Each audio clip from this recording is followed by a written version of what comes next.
এই এলাকায় যেহেতু আমি ছোটোবেলা থেকেই এই এলাকায় আমার জন্মের পর থেকে বেড়ে উঠেছি এই এলাকায়, এবং এমপি বলেন, মন্ত্রী বলেন, আমি এই এলাকায় আছি। সুতরাং এই এলাকার মানুষ আমাকে আপনি নামাজের পরে আসলে দেখবেন যে আমার বাসায় শত শত মানুষ উপস্থিত থাকে, এবং রাত্রে 12টা-1টা পর্যন্ত আমি মানুষের সাথে প্রতিদিনের শেষ ব্যক্তিটা পর্যন্ত আমি দেখা করি। মানে আমার বাসায় যদি 300 মানুষ আসে, 500 মানুষ আসে, যে শেষ মানুষটা যে থাকে তার সাথে দেখা করেই আমি তারপরে ঘুমাতে যাই। সুতরাং আমি এবং এই এলাকার মধ্যে এখানেই আছি। সুতরাং মানুষের দুঃখ দুর্দশাগুলি তো আমি মনে করি আমারও দুঃখ দুর্দশা।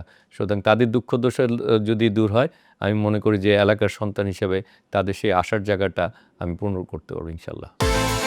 বিকাশ পেমেন্টে 10,000 টাকার বেশি অফার, শপিং চলছে তো।